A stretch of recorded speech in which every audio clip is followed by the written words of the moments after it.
Okay, imagine this scenario. You're sitting in this high-stakes corporate boardroom. The air is just thick with tension, really thick. Your company, your whole division, everything you've built, it feels like it's crumbling. Financial sharks are circling, your job's on the line, the numbers look absolutely grim. Yeah, a nightmare situation. Exactly. And then you go home, completely wiped out, only to find your personal life feels just as chaotic. Like this intractable conflict with your kid that leaves everyone frustrated, unheard, trapped. Just illogical. It sounds impossible. What do you even do? Well, what if there was a systematic way? A way to untangle all those knots, turn these impossible situations into, well, logical, actionable solutions that actually work. And that really sets the stage, doesn't it? That's the core of the journey we're diving into today. Welcome, everyone, to our deep dive into Eliyahu Goldratt's really impactful business novel, It's Not Luck. Yeah, it's not luck. Now, for those of you familiar with Goldratt's other big one, The Goal, he basically revolutionized how we think about manufacturing, operations, efficiency, right? Yeah. With his theory of constraints, or TOC. Absolutely. The Goal showed us how to find those physical bottlenecks, on a factory floor and use them to get more throughput, more profit. Really groundbreaking stuff. It was. But It's Not Luck, which came out in '94, this is where Goldratt pushes us way beyond the factory floor. It's not just a sequel, it's a much deeper exploration. Deeper how? Well, it looks at what happens after you've sorted out production, when the next challenges aren't machines or inventory, but the much fuzzier problems, the complex stuff that plagues executive strategy and marketing, even, like you said, our personal lives. Right, the messy human stuff, the strategic knots. Exactly. And Goldratt says these also have a logical structure. He introduces us to his thinking processes, which are really a powerful suite of logical tools. They're designed to help you pinpoint core problems, resolve these deep-seated conflicts, and come up with genuinely breakthrough solutions where, honestly, none seemed possible before. Okay, so that's our mission today. We want to peel back the layers on these concepts, see how they actually work in practice, and maybe discover how they can fundamentally change how you approach problems. We'll follow the story of Alex Rogo, yes, the same Alex from The Goal, as he navigates this just brutal corporate crisis. And he discovers that real, lasting success. Well, it isn't about luck. It's not intuition alone. It's about precise, methodical thinking. A system, really. A system, a way to uncover the cause and effect relationships that drive literally every outcome. We're hoping to show you how to get these insights quickly, give you those aha moments that can shift your perspective, whether you're in a boardroom, a sales pitch, or, your living room. All right, let's dive into Alex Rogo's predicament then. The book just drops us straight into this crisis at Unico. Ganby, the CEO, he's under immense pressure, just relentless pressure from the board. Yeah, board members like James Dowdy and Truman, they are not holding back. They're hammering Unico's stock price. It had been, $60.20? Now it's hovering around $32. Which Alex notes is better than the $20 it was a couple years back, but the board sees it as a disaster. A sign of total mismanagement. And they're pointing fingers everywhere. The eroded asset base, these so-called bad investments, the corporate credit rating dropping 2 whole categories. That's serious. Yeah, Dowdy apparently gives his longest speech ever, which is a huge red flag in that kind of environment. It signals serious political maneuvering. And here's where it gets personal for Alex. Granby's big diversification strategy, this $300 million investment meant to grow the company, Truman flat out calls it a mistake. A terrible return on investment. But it's not just an attack on Granby, is it? It's aimed right at Alex. Directly. Because Alex's division, Pete's Printing, Pressure Steam, iCosmetics, those are the companies bought in that diversification push. The very companies Alex has been pouring everything into, trying to turn them around using the TOC principles from The Goal. So the board moves to sell them, and it happens fast. Yeah. Like shockingly fast, less than 5 minutes. And the real kicker for Alex? Granby, his mentor, votes yes to sell them off. Ouch. That's got to sting. Betrayal. Total betrayal. Alex is just desperate, can't figure out why Granby would do that. And the numbers, they're just brutal. Pete's Printing, bought for $51.4 million, now maybe worth $20 million max. Wow. Stacy Kaufman's Pressure Steam, bought for nearly $80 million, sellable for maybe $30 million. And Bob Donovan's iCosmetics, the big one, bought for $124 million, slightly in the red now, maybe worth $30 million if they're lucky. So Unico is looking at a loss of, Yeah. what, over $200 million if these sales happen? Huge loss. And for Alex, it's the end of his division, everything he built, maybe the end of his career there. Then Granby drops another bomb. Yeah, the ace up the sleeve. Granby tells Alex he's the secret weapon for Granby's final year before retirement. He expects Alex to collaborate on the sale, not fight it. Collaborate on dismantling his own work. Pretty much. Truman and Dowdy will supervise the sales directly, and Alex has to go with them to Europe to look at the international market. It's this awful personal and professional dilemma. Alex is a builder, not a slasher. This pressure, Granby's seeming complicity, it's a deep conflict for him. And you see the corporate games, too, right? Bill Peach points out Hilton Smith's failed CEO bid. Politics are definitely playing a role. Oh, absolutely. Bill's just relieved it wasn't Hilton. It shows you the internal rivalries. Alex, meanwhile, knows he's in deep trouble and asks Don to pull all the purchase data immediately. He needs to grasp the scale of the disaster. So this massive, almost impossible crisis forces Alex. Well, it forces him to use these thinking processes, doesn't it? Not just for business, but for everything. Exactly. It sets the stage perfectly. And, it's easy to get lost in the corporate drama, but the book does something really clever next. What's that? Before Alex tackles the next business fire, his first real breakthrough, the one that convinces him these tools work, happens at home with his daughter, Sharon. Ah, the Sharon episode. A classic parent-teen conflict. Totally classic. She's almost 14, wants to stay out till midnight for a party. Alex insists on 10 p.m., tears, frustration, both sides thinking the other is completely illogical. Been there. Alex tries to compromise, right? 10.30. But knows it won't fly. Yeah, half-hearted. Midnight is just a non-starter for him.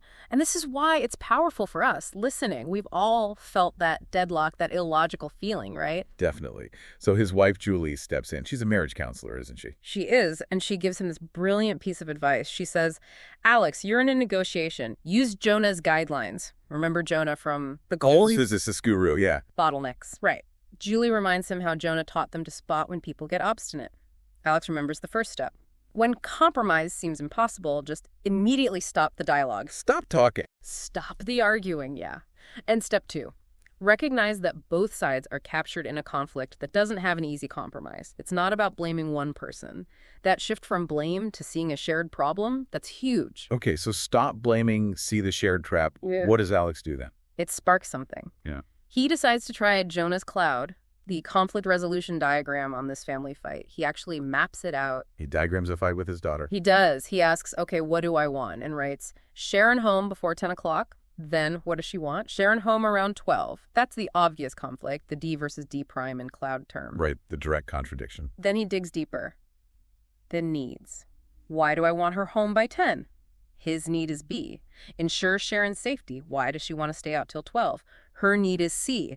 Be popular, fit in. This already broadens it beyond just the time. Okay, so you have his need for safety, her need for popularity. Wow. What ties it together? The common objective, A. Alex struggles with this at first. He's frustrated. But then it hits him. Have a good family life. That's why they're even bothering to argue, right? Their family, live together. That's the anchor. Makes sense. But where's the real breakthrough? It's when Alex examines his own assumptions. Why 10 p.m.? His assumption is that disciplined kids need limitations. But then he questions it. He thinks rules need a reason. They have to make sense. Otherwise, you're just showing who's the boss, which he realizes is dangerous. It pushes kids away. Wow. So he sees how his own rigid thinking was part of the problem. Exactly. It's that self-reflection, seeing his own hidden assumptions fueling the fire. That's the power of the cloud. It's not just listing wants, it's forcing you to articulate why and expose the assumptions behind your demands. That's where the conflict really lives. So he shows this diagram to Sharon. He does. And just putting it on paper, showing her need for popularity alongside his need for safety, all under the umbrella of good family life, it shifts the whole dynamic, from blame to problem solving. And she gets it. She does. She even uses the underlying logic to figure out a conflict she's having with a friend, Debbie.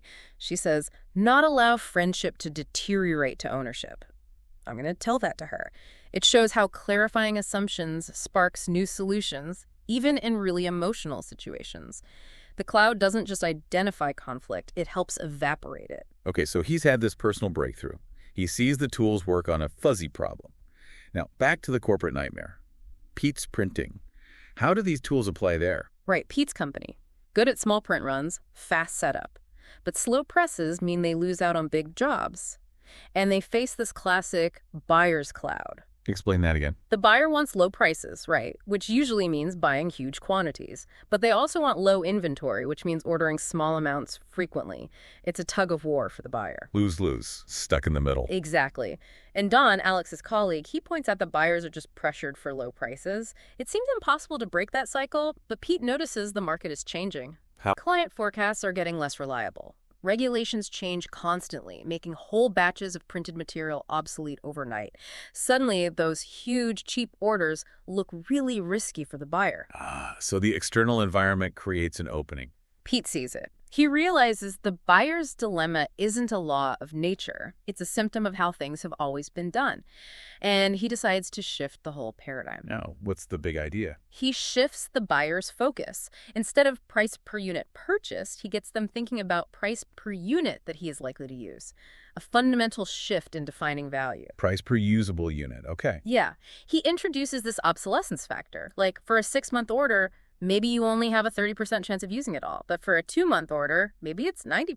So the risk is much lower with smaller batches. Much lower. So Pete proposes, if you factor in obsolescence, ordering 2-month batches from us, even if the unit price is slightly higher, might actually be cheaper overall than getting 6-month batches from competitors. He reframes the total cost. Clever. Focusing on the client's real total cost, not just the sticker price. But here's the stroke of genius, the real innovation.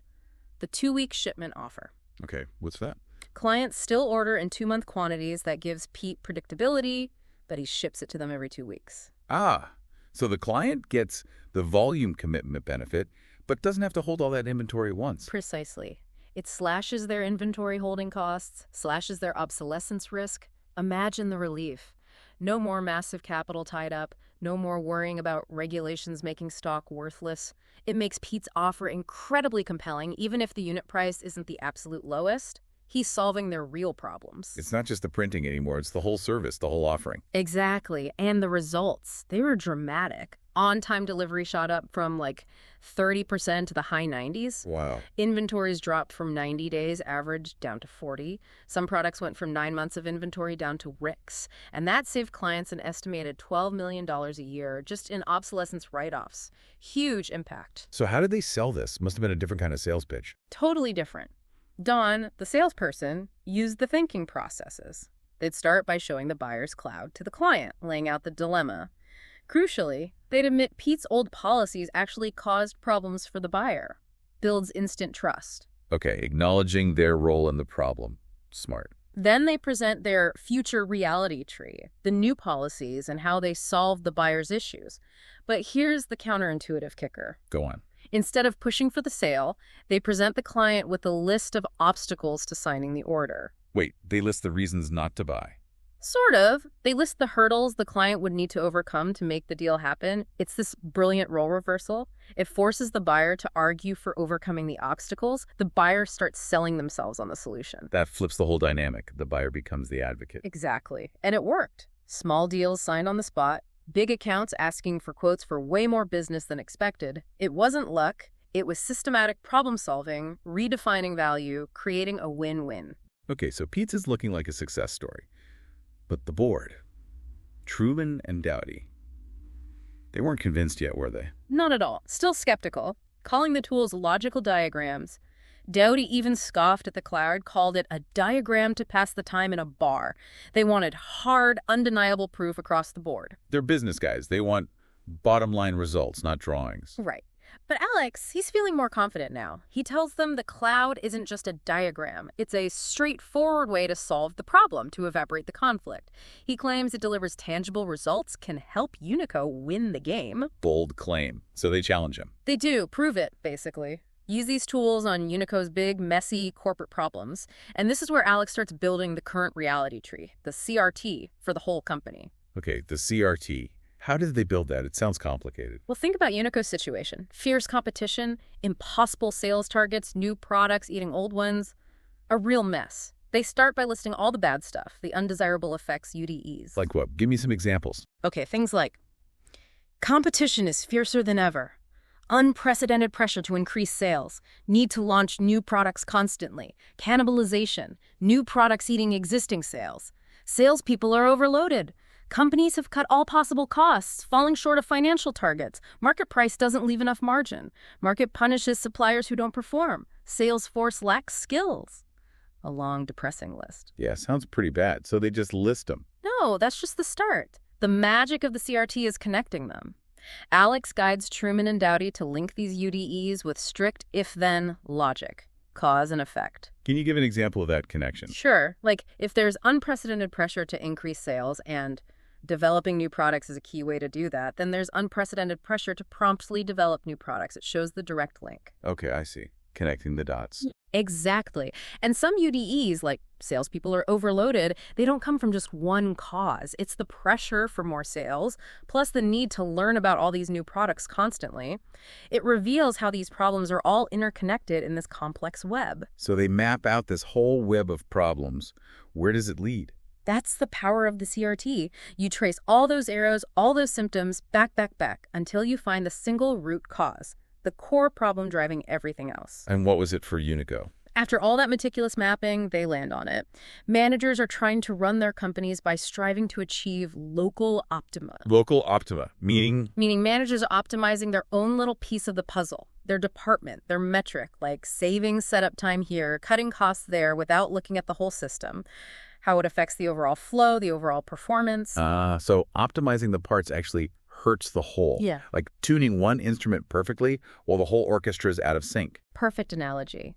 It leads to hidden bottlenecks, disguised idleness, resources being busy but not actually contributing effectively. And the whole company suffers. What did the board think? Dowdy, the skeptic. He was stunned. He actually admitted all our listed UDEs are derivatives of one statement. Managers are trying to run their companies by striving to achieve local optima. And I'm not going to say that I suspected it right from the start. It was this moment of real humility, realizing the systematic logic revealed something profound. It shifted their whole view from chasing symptoms to tackling the root cause. That's a huge shift. So once they identified local optima, what next? How do you fix that? Well, that leads to rethinking everything, especially how you define value. Alex introduces this broader idea of a product. He says, look, suppliers think product is the physical thing, but the market, they see the whole package. The service, the terms, the guarantee? Everything. Everything. The entire offering. Pete, at the printing company, he got this intuitively right. He didn't change the printing itself. He upgraded the terms of the offer, solving the client's inventory and obsolescence problems. That changed the perceived value of his offering, not just the prints. And he did it quickly, with almost no investment. Exactly, because it leveraged what they already had, just packaged differently to solve a different, more critical customer problem. That's a powerful insight. Innovation isn't always about R&D. Sometimes it's about deeply understanding your customer's ecosystem. This connects to market segmentation, right? Yeah. Avoiding the single price trap. Absolutely. Alex argues that sticking to one price is blinding. You let high-value customers pay too little, leaving money on the table. And you shut out customers who might buy if the value proposition matched their needs, even if the price wasn't rock bottom. Which leads straight back to that UDE about cannibalization. Right, UDE, UTAG 10. Most new outlets and products eat into sales of existing ones. If you don't segment, new things just steal from the old instead of growing the pie. Alex calls market segmentation this almost virgin direction that marketing largely ignores while they chase ideas in well-beaten directions. Competing head-on instead of finding unique value pockets. Precisely. The key, he says, is define your market as who you directly deal with and focus relentlessly on solving their problems. Like Pete did with the print buyers, that creates a quantum leap in perceived value and differentiates you. You basically create a new market space for yourself. Okay, so this thinking sets the stage for the next big challenge. Eye Cosmetics, Bob Donovan's company, the worst performer, right? Oh, worse. Deep trouble. Susan Lomark, the VP of sales there, lays out the problem.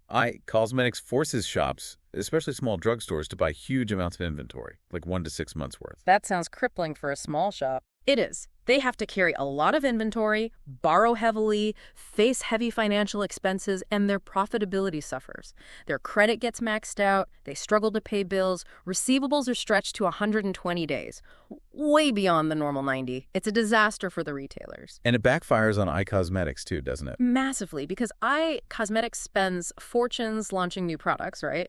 But the shops, drowning in old inventory they need to move, actively push the old stuff. They discount it, promote it, basically working against the manufacturer's own marketing campaigns. Wow. So the policy designed to push product is actually hindering new product adoption. Exactly. The core problem, identified through the thinking processes, is iCosmetics' own policy of forcing large quantity purchases. It creates all the downstream pain. So what's the innovative solution here? It's radical. Daily replenishment based on actual sales, essentially moving to a consignment model. So the shops only pay when they sell something. Right. iCosmetics replenishes daily based on sales reports. This gives shops a huge incentive to reduce inventory because the risk in carrying cost shifts back to iCosmetics, who can manage it better system-wide. Jeff Dillman, the VP of Ops, figures out an amicable system to make sure reporting is accurate. That completely changes the relationship with the retailer. Completely. It aligns incentives. And this idea evolves later for a pressure steam into the Xerox model. Clients pay a flat fee plus usage. Supplier handles everything. Maintenance, parts, maybe even operation. Eliminates the burden of ownership for the client. Super appealing for companies judged on ROI. Okay, sounds great. But there have to be a catch. There is, a big one. Goldratt calls it the bullet to bite. Bullet. If shops move to daily replenishment, they'll immediately slash their existing huge inventories, maybe by half or more, which means in the short term, iCosmetic sales will plummet, like 1 to 2 months worth of sales vanish overnight. Roughly $10 million hit. Ouch.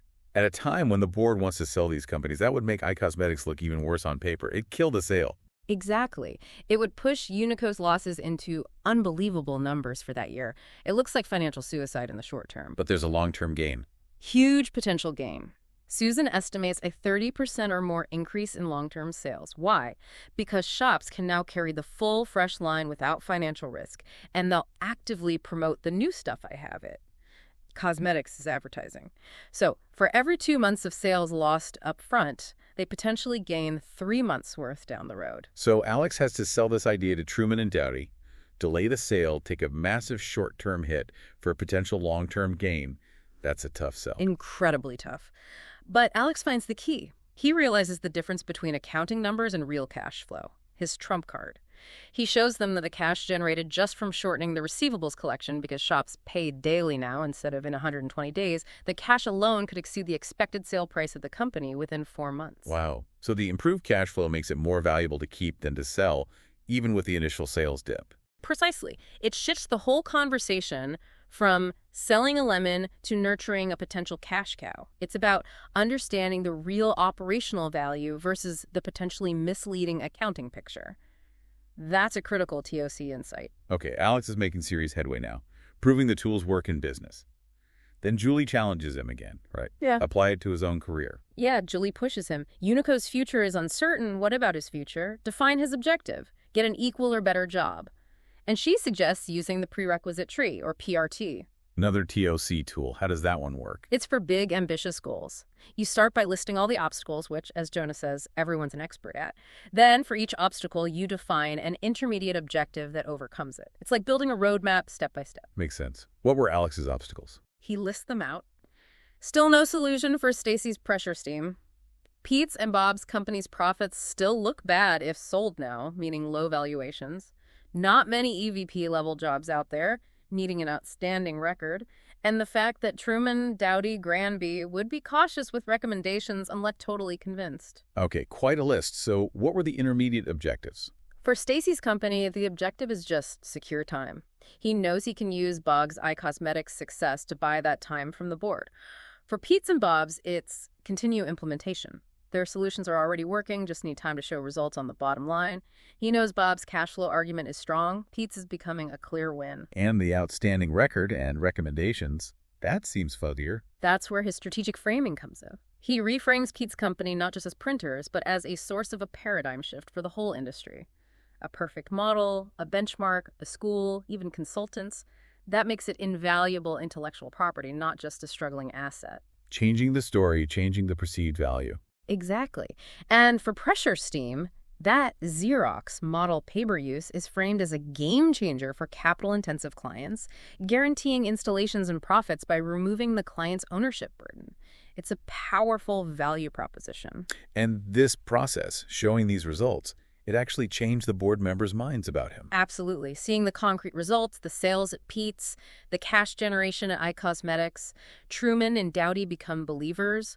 They go from skeptics dismissing diagrams and bars to actually asking Alex to teach them Jonas techniques.